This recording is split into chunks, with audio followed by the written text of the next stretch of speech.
പുത്തുമല കവളപ്പാറ ദുരന്തത്തിന് 5 ആണ്ട് തികയുകയാണെന്ന്.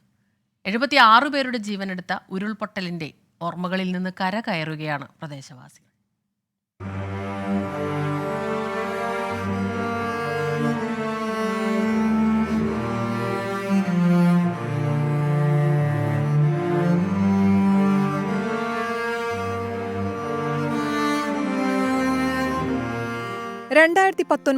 ഓഗസ്റ്റ് 8 കവളപ്പാറയുടെയും പുത്തുമലയുടെയും വിധി മാറ്റിയെഴുതിയ ദിവസം.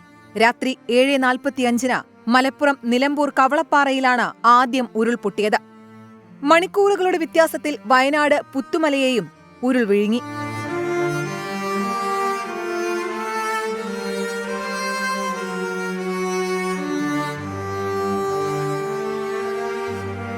കവളപ്പാറയിൽ ജീവൻ നഷ്ടമായത് 59 പേർക്ക്.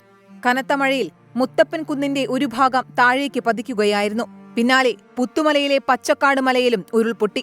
ഇവിടെ ജീവൻ നഷ്ടപ്പെട്ടത് 17 പേർക്ക്.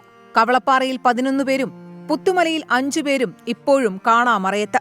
അന്നും 1000 രക്ഷാകരങ്ങൾ കവളപ്പാറയിലേക്കും പുത്തുമലയിലേക്കും നീണ്ടിരുന്നു.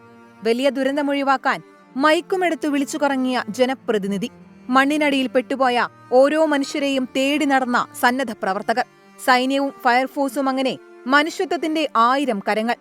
ചൂരൽമല മുണ്ടക്കൈ ദുരന്തത്തിൽ ജീവൻ നഷ്ടമായവർക്ക് കൂട്ടക്കുഴിമാടങ്ങളൊരുക്കിയത് പുത്തുമലയിലാണ്. പുത്തുമലയിൽ നിന്ന് വെറും 3 കിലോമീറ്റർ മാത്രമാണ് ചൂരൽമലയിലേക്കുള്ളത്. മുണ്ടക്കൈയിലേക്കാകട്ടെ 5 കിലോമീറ്റർ ദൂരവും. അപകടത്തിൽ നിന്ന് തലനാരിഴയ്ക്ക് രക്ഷപ്പെട്ടവർ ഇപ്പോഴും പുത്തുമലയിലും കവളപ്പാറയിലുമുണ്ട്. വിളിപ്പാടകലെ നടന്ന വൻ ദുരന്തം വീണ്ടും അവരെ ആ ദിനം ഓർമ്മിപ്പിക്കുന്നു. Research desk 24.